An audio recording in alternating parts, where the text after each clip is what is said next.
মানুষের কোনো কথা আছে এর মধ্যে? কোন হাত আছে? কার কথা? আল্লাহর কথা।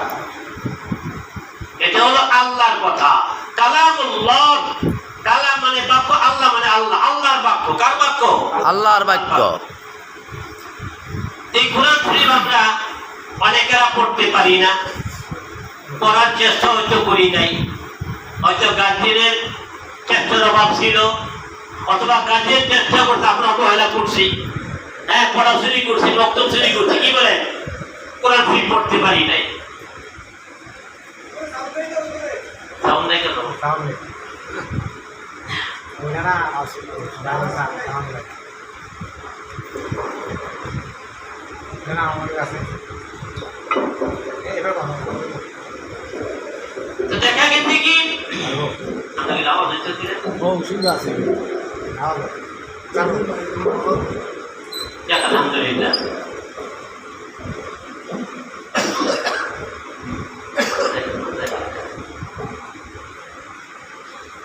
আল্লাহ পাকের এই যে বিশাল কালাম, এটা যে আল্লাহর কথা, কোন সন্দেহ আছে? জি না। আর কোন সন্দেহ আছে? জি না। আমার আল্লাহ বলেন ওয়া ইন কুনতুম ফি রাইবিন মিম্মা নাযালনা আলা আবদিনা, নবী গো তাদেরকে বলে, আরবের লোকদেরকে বলে, সারা বিশ্বকে বলে, যত জ্ঞানী গুণী বৈজ্ঞানিক দার্শনিক বৈয়াকরণবিদ যত লোক পৃথিবীতে আছেন, তারা এবং তারা যে খোদার উপাসনা করে, যে মূর্তি পূজা করে, তাদেরকে সহকারে রেখে সাথে নিয়ে তাদেরকে বলেন, তারা সবাই মিলে এক আয়াত তৈরি করে আনে। এক আয়াত কি তৈরি করে আনে? তৈরি করে আনে। যদি আপনার কথা হয় কোরআন, আমি আপনার কথা না হয়, তাহলে তারাও পারবে। কি বলেন? জি। কারো কি পারবে? তৎকালীন যুগের সবচেয়ে বড় শিক্ষিত ছিল লবিদ বিন রবিয়া, যিনি ফিলোসোফার, যিনি স্কলার, দার্শনিক পণ্ডিত ছিলেন সৌদির মধ্যে। লবিদ বিন রবিয়া, মুহাম্মদ তুমি যে কথা বলতেছ, তোমার কথা চ্যালেঞ্জ আমি গ্রহণ করলাম, আমি আয়াত তৈরি করব। আমি আয়াত তৈরি করব। কোরআনের যে আয়াতগুলো অনুরূপ আমি আয়াত তৈরি করাবো। আল্লাহর হাবিব একটা ব্যানার লেখলেন, একটা ব্যানার লেখার পরে পবিত্র কাবা করে দক্ষিণ পাশে আল্লাহর হাবিব ব্যানারটাকে লটকিয়ে দিলেন। ব্যানারটা কি? যদি কেউ থাকো, যদি কেউ পারো, পুরা পৃথিবীতে এটা আল্লাহর দেওয়া কোরআন একটা আয়াত তোমরা তৈরি করা। লবিদ বিন রবিয়া বলতেছে, আমি বাড়ি চলে গেলাম, রাত নেই, দিন নেই, নাওয়া নেই, খাওয়া নেই, আপ্রাণ চেষ্টা করেছি। আপ্রাণ চেষ্টা করার পরও আমি একটা আয়াত তৈরি করতে পারি নাই। সুবহানাল্লাহ, সুবহানাল্লাহ। সে আমাদের মধ্যে ছিল পণ্ডিত এবং দার্শনিক ছিল, স্কলার এন্ড ফিলোসোফার। সে বলতেছে, আমি একটা আয়াত তৈরি করতে পারলাম না, আপ্রাণ চেষ্টা করেছি, অনেক কষ্ট করেছি, পারি নাই। শেষ পর্যন্ত লবিদ বিন রবি একটা ব্যানার লিখলেন, ইতিহাদ বি কালামিল বাশার, মুহাম্মদ যেই কোরআনের কথা বলে, যেই কালামের কথা বলে, এটা সত্যি হলো আল্লাহর দেওয়া কালাম, যার মানুষের কোনো কি নাই, হাত নাই। অথচ আমি যখন পারলাম না, পৃথিবীতে কেউ এই আয়াত তৈরি করতে পারবে না। ব্যর্থ হয়ে গেল। এত মূল্যবান কোরআন আমরা ছোট্টদের দেখি, মূল্যায়ন করি না। তো আমরা যারা কোরআন পড়ি নাই, আমাদের ছেলেদেরকে, আমাদের নাতি নাতনিকে পবিত্র কোরআন পড়াবার চেষ্টা করব ইনশাআল্লাহ। কি বলেন? সবাই চেষ্টা করব। শুধু তাই নয়, এই কোরআন এমন এক ক্ষমতা, এমন এক ঔষধ, যারা এই কোরআনের আয়াতকে ব্যবহার করে জানফুক করেন, অনেকগুলো তার জানফুকে অনেক ভালো হয় না? ভালো হয় না? এরকম লক্ষ লক্ষ প্রমাণ পৃথিবীতে আছে। এটা অত্যন্ত দামি একটা মেডিসিন, ওষুধ, আল্লাহর কুরআনুল কারীম। তো এই কোরআনকে আমরা পড়তে পারি না, আমরা এই জন্য আল্লাহর দুঃখ প্রকাশ করব, আক্ষেপ করব। আল্লাহ, তোমার কারণে তো মূল্যবান সম্পদ পাওয়ার পরও, দুনিয়ার সবচেয়ে দামি গ্রন্থ কোরআন আমরা পাওয়ার পরও আমরা চোখ বন্ধ, মুখ থেকে বাবা আল্লাহ তোমার কোরআন পড়তে পারি না। আল্লাহ আমাদের মাফ করে দিও। কোরআনকে বুকে নেবেন, কোরআনকে চুমু কোরআন হাতে নিয়ে চোখের পানি ফেলবেন, আমার আল্লাহ হয়তো চিরকাল আপনাকে কোরআন ঠিক করার সব দিয়ে দিবে। সুবহানাল্লাহ। জি আল্লাহ বান্দার উসিলা বিচারে, জি একটা উসিলা বিচারে। আল্লাহ। আমার নবী বলেন হুয়া হাবলুল্লাহ, এই কোরআন হলো আল্লাহর রশি। কার রশি? আল্লাহর দেওয়া রশি। কার রশি? কূপে একটা লুক পড়ে গেছে, কূপে, কূপ চিনেন তো? কুয়া, একটা লুক পড়ে গেছে। এখন পর্যন্ত যদি কেউ রশি দেয়, ওই ব্যক্তি ভাবতে পারবে না, রশি ধরতে পারবে না, ধরে সে উঠতে পারবে নাকি? তার তোলা সম্ভবপর হবে। তা আল্লাহ কই তোমরা এমন একটা কূপের মধ্যে গিয়েছ যেখানে পাপ প্রকৃলতা ভরপুর, বিভিন্ন রিপু এবং পাপ তোমাদেরকে 24 ঘন্টা আকর্ষণ করতেছে। তোমরা ওখান থেকে বাঁচতে হলে আমার রশি কাটিয়ে দাও। আমার রশি কোনটা? আল্লাহর কালাম। কোনটা? আল্লাহর কালাম। নবী কয় ওয়া হাবলুল্লাহ, হাবলুর রশি। আর নবী কয় এই কোরআন হলো আল্লাহর দেওয়া রশি। মান তামাসসাকা আলাল হুদা, যে রশিকে মজবুত করে ধরবা তুমি সত্যিকার অর্থে হেদায়েতের পথ পেয়ে যাইবা। সুবহানাল্লাহ। হেদায়েতের পথ পেয়ে যাইবা, আল্লাহর পথ পেয়ে যাইবা, জান্নাতের পথ পেয়ে যাইবা, পরকালে মুক্তির পথ পেয়ে যাইবা। ওয়ামান তারাকাহু কানা আলাদ দালাল, আর যদি এই কোরআনকে ছেড়ে দিয়ে অন্য কোনো তন্ত্রে মন্ত্রে বা গ্রন্থে বিশ্বাস হয়ে হেদায়েত পাওয়ার চেষ্টা করো, হেদায়েত তো পাবে না, বরং তো পথভ্রষ্ট হয়ে যাবে। অন্য কোনো পন্থায় হেদায়েত কি পাবে না, বরং হেদায়েতকে হারিয়ে তুমি পথভ্রষ্ট হয়ে যাবে, সঠিক পথকে হারিয়ে ফেলবে, সঠিক পথকে হারিয়ে ফেলবে। সঠিক পথ চাইলে পড়ে, জান্নাতের পথ চাইলে পড়ে, আল্লাহর পথ চাইলে পড়ে একটাই মাধ্যম রশিয়া, সেটা হলো কি? কোরআন। সেটা কি? আল্লাহর কোরআন। তো আল্লাহ বলেছিলেন বলো আল্লাহওয়ালা ব্যক্তি, উনি দুনিয়াতে খুব বেশি করে কোরআন শরীফ পড়তেন, বেশি বেশি করে কোরআন শরীফ পড়তে। কোরআন শরীফ পড়তেন। সকালেও কোরআন শরীফ পড়ে, রাতেও কোরআন পড়ে, দুপুরেও কোরআন পড়ে, বিকেলেও কোরআন পড়ে। আর কোরআন পড়ার পর দোয়া করে, আল্লাহ আমি যখন মরে যাব, আমি দুনিয়াতে কোরআনকে খুব মহব্বত করি আল্লাহ, আমি কোরআনকে খুব পড়ার চেষ্টা করি আল্লাহ, আমি কোরআনকে খুব ভালোবাসি আল্লাহ। আল্লাহ আমি যখন মরে যাব একটা আদর তোমার নিকট করে যাই, আমার কবরে কোরআন শরীফের তৌফিক দিও আল্লাহ। এই দোয়াটা উনি করতো। কথাটা ভালো করে বলবেন। লোকটা দোয়া করতো কি? আল্লাহ আমার জান্নাত দিও, কয় নাই, আমার জান্নাত দিও কথা কয় নাই। সে আপনার বলে আল্লাহ আমি যে তো কোরআন শরীফ পড়তেছি, কোরআনকে তো মহব্বত করি আল্লাহ, তোমার নিকট আমার আবদার রইল, আমি যখন মরে যাবো, যখন কবরে চলে যাব, আমাকে কেমন পর্যন্ত কবরে বসে এই পবিত্র কোরআন তেলাওয়াত করার সুযোগ দিয়ে দিও। সুবহানাল্লাহ। আল্লাহ পাক কবুল করেছেন। আল্লামা থানাউল্লাহ পানিপুরি রাহমাতুল্লাহ আলাইহি এই তাফসীর মাঝে লিখেছেন, বিশাল আলেম, বিশাল বড় আলেম। সুবহানাল্লাহ, সুবহানাল্লাহ। আল্লামা পানিপুরি রাহমাতুল্লাহ আলাইহি উনি বলতেছে যে আমি আমার গ্রামের লোক মারা গেছে, লোকদের কবর খুঁড়তে গেছে, সাথে আমিও গেছি, সাথে আমিও কবর খুঁড়তে গেছি। আমি তো ঘুরি না, আমি দেখতেছি কবর খুঁড়াতে দেখা গেল কি যে কবরের পশ্চিম ছাদ দিয়া কবরটার নিচে একটা ছিদ্র দেখা যায়, একটা ছিদ্র হয়ে গেল। তখন যারা কবর খুঁড়তে ওরা হুজুর এই কবর একটা ছিদ্র হয়ে গেছে গা, পশ্চিম দিক দিয়ে একটা বিশাল ছিদ্র দেখা যায়, তোমরা কেউ চাইও না কি আছে? তো উনি নামছে কে? আল্লামা সানাউল্লাহ পানিপুরি রাহমাতুল্লাহ নামছে।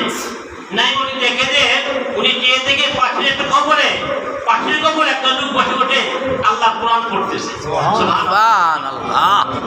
উনি বলতো এটা ঢেকে দাও, এই ছিদ্রটাকে বন্ধ করে দাও। এরপরে জিজ্ঞাসা করেন যে আপনারা বলতে পারেন এই কবরটা কার? এই কবরটা আমাদের গ্রামেরই আব্দুর রহিমের কবর।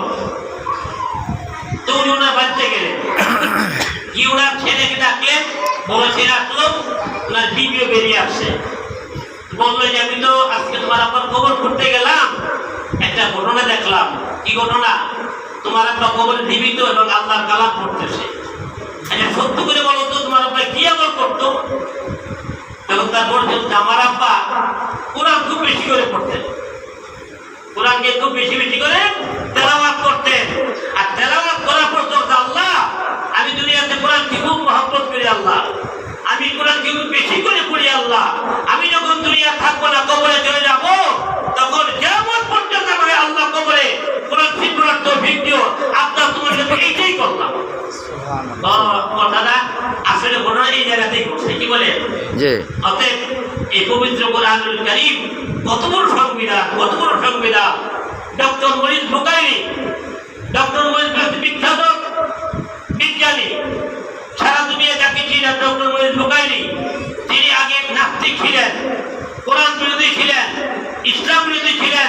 তিনি ভাবলেন যে আমি তো অনেক জ্ঞানী হয়েছি, আমি ওয়ার্ল্ড বিজ্ঞানী, অতএব যে মুসলমানরা কোরআনের কথা বলে আমি কোরআনকে দেখবো এবং কোরআন থেকে ভুল বের করবো, কোরআন থেকে ভুল বের করবো। আল্লাহ লা রাইবা ফিহি, কোরআন তো ভুল নাই, ওই ভুল তো কোনো প্রশ্নই আসে না, সন্দেহ কোনো কিছু নাই, সন্দেহ কোনো কি কোনো কিছু নাই। আগে চ্যালেঞ্জ করে প্রথমে যে যদি পারো এর থেকে ভুল বের করে আনো, সন্দেহ বের করে আনো, ভুল তো পাবি না বরং সন্দেহ পাবে না। ডক্টর মরিস বুকাইরি অনেক চেষ্টা করে আরবি ভাষা শিকার করে এই কোরআনকে গবেষণা করতে হবে, কি করে কোরআন থেকে ভুল বের করা যায়, কোরআনকে কি করে ভুল প্রমাণ করা যায়, ভ্রান্ত প্রমাণ করা যায়। শেষ পর্যন্ত ডক্টর মরিস বুকাইরি বললেন যে আমি কোরআনকে মাথা দিয়ে শেষ পর্যন্ত পুরা কোরআন পড়েছি, প্রতি আয়াত থেকে গবেষণা করেছি, আমি এটাই সিদ্ধান্ত নিয়েছি যে এই কোরআনে ভুল বলতে আমি কিছুই পাই নাই। মুসলমান হয়ে গেছে, মুসলমান হয়ে গেছে, কোরআনকে বুঝতে গিয়া কি হয়েছে, মুসলমান হয়ে গেছে, ঈমান লাভ করে ফেলেছে। এটা কেন? এটা কোরআনের বরকতে। কে বরকতে? কোরআনের বরকতে। আল্লাহর নবী বলেন, আল্লাহ ওমরকে, আবু জেহেলকে কালিমা পড়াইয়া ইসলামের শক্তিকে বাড়িয়ে দাও। ওমর যেহেতু বড় বাহাদুর, আরবের বাহাদুর, আবু জেহেল বড় মাতবর আরবের, হ্যাঁ, আল্লাহ আবু জেহেলকে ওমরকে কলমা পড়িয়ে আমার ইসলামের শক্তিকে তুমি বাড়িয়ে দাও। আল্লাহ আল্লাহ আসতেছে, কি আসতেছে? হযরত ওমর আবু জেহেল একটা বিরাট বৈঠক ডাকলেন, সভা ডাকলেন, আরবের লোকদেরকে নিয়ে একটা সভা ডাকলেন। আবু জেহেল ঘোষণা করলো, মুহাম্মদ যে কোরআনের কথা বলে আর তার কোরআনের কথা শুনে, তার কোরআন পড়া শুনে আমাদের লোকেরা মুসলমান হয়ে যায় বা আপনার ধর্মকে চুনকালি মেখে পরিবর্তন হয়ে যায়, অতএব এই কোরআন পড়াকে বন্ধ করতে হবে, মুহাম্মদের কোরআন পড়াকে বন্ধ করতে হবে, প্রয়োজন হয় তাকে হত্যা করে ফেলবো। অতএব যদি কোনো ব্যক্তি তোমরা মুহাম্মদ হত্যা করতে পারো, তাহলে আবু জেহেল আমি ঘোষণা করছি তাকে 100 উট পুরস্কার দেওয়া হবে। কত? 100 উট পুরস্কার দেওয়া হবে। বিশাল সভা, হাজার হাজার লোক সভাতে, লাখ না, তখন লোক ছিল কম, হাজার হাজার লোক আরবের বিভিন্ন স্থান থেকে আসছেন, কেউ সাহস করে না। সবার মধ্যকাছে উমর দাঁড়িয়ে বলে, তরবারি খাপ থেকে বের করে, তরবারিটা বের করে কয়, আবু জেহেল তুমি যে ঘোষণা দিয়েছো আমি সেই দায়িত্ব নিলাম, মুহাম্মদকে আমি হত্যা করবো। নাউযুবিল্লাহ, হত্যা করতে পারবো? নবীর দায়িত্বে কে আছে? আল্লাহ। দায়িত্বে কে আছে? আল্লাহ। হেফাজতকারী কে? আল্লাহ। অতএব হযরত ওমর তরবারি বের করে, ওমর আবু জেহেল তুমি যে ঘোষণা করলে 100 উট পুরস্কার দিবা, এই দায়িত্ব আমি গ্রহণ করি, মুহাম্মদের কল্লা কাটবো। নাউযুবিল্লাহ। হযরত ওমর বিশাল পক্ষওয়ালা লোক ছিলেন, অত্যন্ত আরবের বড় বাহাদুর ছিলেন, আরবের লোকজন তাকে অত্যন্ত ভয় করতেন। এখন সেই ঘোড়া তরবারি নিয়ে একটা উড়ন্ত লাফ দিয়া একটা ঘোড়ার মধ্যে চললেন, একটা ঘোড়াতে চললেন, দ্রুত বাড়তি ঘোড়ায় চললেন। ঘোড়ায় চলে তরবারিকে খোলা হাতে রেখা, উঁচু করে রেখা, সে ঘোড়াকে নবীজির বাড়ির দিকে রওনা হচ্ছে, নবীজির বাড়ির দিকে রওনা হচ্ছে। আল্লাহর কি মহিমা! পথিপথে তার এক বন্ধু, ওর নাম হলো নাইম। নাইম মুসলমান হয়ে গেছে, উমর জানে না। উমর কি জানে না? উমরের বন্ধু নাইমকে কিনে, উমর তো খোলা তরবারি কোথায় যাচ্ছে, এর বীজ বেছে না জানি কোন ঘন্টা ঘটায়। তোমার দ্বারা আমি তোর বন্ধু নাইম বলছি। উমর দাঁড়াইছে, নাইম বিরক্ত করো না, সময় নষ্ট করো না। মোহাম্মদের কল্লা কাটতে যায়, সময় কম, ছেড়ে দাও। দাঁড়াও, মোহাম্মদের কল্লা কাটবে, তোমাকে মানা করবো না। ক্ষমতা থাকলে কাইটো, না করবো না।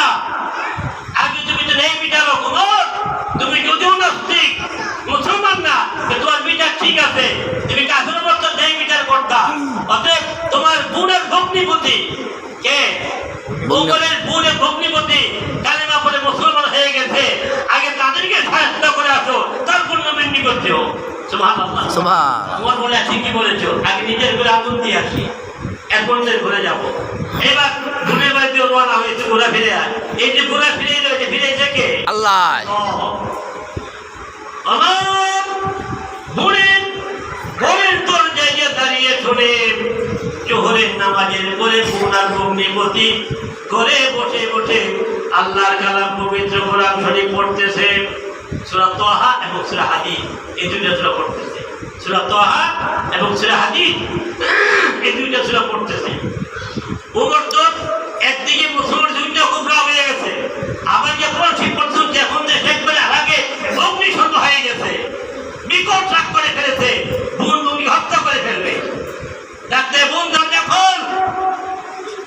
ওই যে খাইতে উপরে দাঁড়িয়ে পড়ছে, হাই হাই রে, না তো আমাদের কোরআন পড়ে শুনতে পাইছে কিনা, রাত তো ধরে দে। তো বইলে কয় ভয় পাও, যদি ভয় পাও আল্লাহর কোরআন পড়েছি, ভয় পাবো কেন? যদি ভয় পাও দরজার পেছনে পালিয়ে থাকো, আমি দেখি উমর ঠিক যায়। যেমন ভাই তেমন বল, কি বলে? যদি ভয় পাও, কোরআন তো পড়েছি, আল্লাহর সামনে কাউকে ভয় করি না, জীবনের পূর্বা করি না, অত ভয় পাচ্ছ কেন? যদি ভয় পাও দরজার পেছনে পালিয়ে থাকো, দরজা বলে আমি দেখবো উমর কি যায়। অগ্নিপথে পালিয়ে গেলে অনুমর তো বড় বাহাদুর, যার সামনে একটু দাঁড়াবো, তার মধ্যে ক্ষমতা রাখে না। ওমরের কোন দরজা খুলে দেখে ওমর সামনে খোলা তরবারি হাতে, হাতে চাবুক। কি তোমার কেন আসছো? আগে বল, তোরা কি করছিলি? ওমর, আমরা তো মিথ্যা কথা বলে ছেড়ে দিয়েছি, আমরা মুসলমান হয়ে গেছি, মিথ্যা বলি না। জীবনে মিথ্যা বলতে পারো, আমরা কম ঠিক করতেছিলাম। এত তোদের সাহস, তোরা মুসলমান কখন হলি? আমাকে জিজ্ঞাসা করলি না? বলবে মা শোনো, মিথ্যাকে ত্যাগ করে সত্যকে স্বীকার করেছি, দেবদিকে স্বীকার করে এক আল্লাহকে স্বীকার করেছি, আমরা কাকে জিজ্ঞাসা করবো? তোমাকে জিজ্ঞাসা করবো কেন? তোমার তোরা গিয়ে বললে দরজার ভিতরে মারা আরম্ভ করছে, চাবুক দিয়ে চাবুক দিয়ে মারতে। চাবুক তেমন জিনিস যেটা মারলে গায়ে চামড়া উঠে আসে নাকি? এই চাবুকের বাড়িয়ে কাপড়গুলা ছিঁড়া, মনের কাপড়টা ছিঁড়া টুকরে হয়ে গেছে না, সারা গা পেটে রক্ত পড়তে, রক্তে বের হয়ে গেছে। তোমার মাথা কম হয়ে গেছে। একদিন মুসলমান আবার পড়াটি করা চলছে, খুব গরম হয়ে গেছে। এবার তুমি সহ্য করতে পারবে, বেরিয়ে তোমার ভোট দেখবার চেয়ে দেখো, তোর বোন অবস্থাটা কি হয়ে, তার কত মারবে, আর মেরো না। তোমার চেয়ে দেখে বোনের অবস্থা খুব খারাপ, কাপড়টা যে টুকরো হয়ে গেছে, সারা গা রক্ত ভিত হয়ে গেছে, চামড়ার দাঁতগুলো পড়ে গেছে, চামড়াগুলো উঠে গেছে। এরপরে বোন, এত মাত্রকে মারলাম, তুই কি কালেমা ছাড়তে পারবি? ভাই, জীবন থাকতে ছাড়তে পারবো না। জীবন থাকতে কি গায়ে দাগ এনে পড়ছে, রক্ত বেড়ে জীবন তো হয়ে গেছে।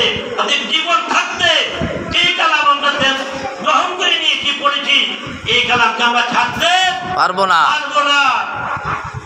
এবার আমার বোন, ওটা আমাকে দাবিয়ে পড়বো। সুবহানাল্লাহ, ওটা আমাকে দাবিয়ে পড়বো।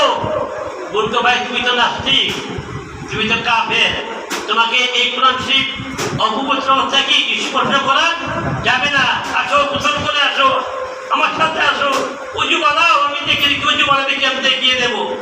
বোন মনে গোসল করাইয়া উজু মানে দিলেন। এবার আমার হাতে নিচ্ছেন, সেটা তোহা এবং সেটা হাতের অংশ হাতে নিচ্ছেন, নিয়ে পড়তেছে, কি পড়তেছে। আরবের ভাষা কি? আরবি। আরবের ভাষা কি? কোরআনের ভাষা কি? আরবি। বুঝতে সমস্যা হয়, ওরা পড়তে আছে, অর্থ বুঝতেছে। এবার ওনার হাতে নিয়ে সেটা তো হাতির পড়তেছে, আর মাঝে মাঝে উর্বর শব্দ করতেছে, আর চোখের পানি সে কাঁদতেছে। আমি তো ভুল করে ফেলেছি, আমি অপরাধ করে, ভুল থেকে অনেক মার করেছে, মন থেকে আমাকে মাফ করে দে। আমাকে তোরা যে কালেমা পড়েছিস সেই কালেমা আমাকে পড়িয়ে দে, লা ইলাহা ইল্লাল্লাহু মুহাম্মাদুর রাসূলুল্লাহ সাল্লাল্লাহু আলাইহি ওয়াসাল্লাম। এবং দেরি করিস না, খুব তাড়াতাড়ি করে আমাকে মুহাম্মদের নিকট নিয়ে যা, নবীর নিকট আমাকে নিয়ে যা, আমি তার কাছে কালেমা পড়ে এরপর ইন্তেকাল করবো। এবার প্রতিমুখ করকে তাদের মধ্যে হাতে ভোট দিয়ে নবীজি বাড়িতে রওনা হয়েছে। নবীজি এই মুহূর্তে হযরত আলীর বাড়িতে, কার বাড়িতে? আলীর বাড়িতে। হযরত আলীর ঘরের মধ্যে বসছে, সাহাবীরা বসছে, হুজুর তিনি কথাবার্তা বলতেছে, ঠিক তখন ওমর আসতেছে, হাতে কিন্তু তরবারি খোলা আছে। তরবারি কি খোলা আছে? এবার আলী করতেই বেরিয়ে থেকে ওমর আসতেছে। আলী বলল ওমরটা আসতেছে, বড় জ্ঞানী বালু, তাই বিরাট খুব কঠিন। আলী কয় ওমর যদি ভালো মতলব নিয়ে আসো তোমাকে যুদ্ধ ফিরিয়ে দেওয়া হবে, আর যদি খারাপ মতলব করে আসো আমি তোমাকে যুদ্ধ ফিরিয়ে দেব না। আলী তোকে পাওয়ার তোমরা কি বলে? আলী হলো শেরে খোদা, আল্লাহর ভাগ। কি আল্লাহর ভাগ? টাইগার অফ আল্লাহ, আল্লাহর ভাগ আলী। আলীও তো খুব ভয়। আলী কয় যদি ভালো মতলব নিয়ে আসো ওমর তোমাকে সসম্মান সহকারে ফিরিয়ে দেওয়া হবে, আর যদি খারাপ মতলব নিয়ে আসো তোমাকে কল্যাণ নিকট করে ফেলা হবে, আমি তোমাকে ছাড়বো না। নবী আলী বসে পড়ো, আলী এদিকে বসে পড়ো, তোকে আসতে দাও। হুজুর ওরা তরবারি তো, কই থাক ওকে আসতে দাও। সুবহানাল্লাহ, সুবহানাল্লাহ, আসতে দাও। এবার আলী কুমার নবীজির কাছে আসছে, আইটা তরবারি নবীজির পায়ে দেয়া, হুজুর এই তরবারি নিয়ে আসছে আপনার কল্লা কাটার জন্য 100 উট পুরস্কার পাবো। এই আফায় এই তরবারি নিয়ে আসছে আপনার কল্লা কাটার জন্য, এই তরবারি আমি আপনার চরণে দিয়ে দিলাম, এই তরবারি দিয়ে আপনি আমার কল্লাটা কেটে ফেলেন, তার আগে আমি কালিমা পড়ে দিন লা ইলাহা ইল্লাল্লাহ মুহাম্মাদুর রাসূলুল্লাহ সাল্লাল্লাহু আলাইহি ওয়াসাল্লাম। এই যে উমর যে কালেমা লাভ করছে, এটা কি কারণে করছে? উমর একদিন বলছিল কাফের অবস্থায় যে তাই বাচ্চা ভাই, উমর বলছে আবু জেহেল মুহাম্মদ যে কোরআনের কথা বলে, যদি আমরা মুহাম্মদের কালেমা পড়ি নাই, কোরআন কি মানি না, কিন্তু মুহাম্মদ যেই কোরআনের কথা বলতেছে, যেই কোরআনকে তেলাওয়াত করে, আমার বিশ্বাস আজ হোক আর কাল হোক এই কোরআন সারা পৃথিবী বিজয় লাভ করবে। সুবহানাল্লাহ, সুবহানাল্লাহ। উমর কি বলছিল? কাফের কথা বলছে। আবু জেহেল আমার মনে হয় এই কোরআন আজ হোক আর কাল হোক সারা পৃথিবী থেকে বিজয় লাভ করবে। আল্লাহ বলেন যে উমরের কথাটা পছন্দ হয়েছে। আল্লাহ কথাটা কি পছন্দ হয়েছে? আল্লাহ তোমার একটা কালেমা নসিব করিয়েছে। এত মূল্যবান কোরআন, মূল্যবান কিতাব কোরআন শরীফ, যারা পড়তে পারি না তারা বড় দুর্ভাগা, কপাল পড়া। যারা পারেন তারা কোরআনকে মহব্বত করবেন, কোরআনকে তেলাওয়াত করবেন। একটা অক্ষর পড়লে কয়টা নেক? 10টা। 10টা নেক। নবীকে আমি বলি না, নবীজিকে আমি বলি না আলিফ লাম মিম একটা অক্ষর, নবীকে আলিফ একটা অক্ষর, লাম একটা অক্ষর, মিম একটা অক্ষর। যদি নবীকে আলিফ লাম মিম পড়ে আল্লাহ তাকে সাথে সাথে 30টা নেক দান করবে। সুবহানাল্লাহ, 30টা নেক দান করবে।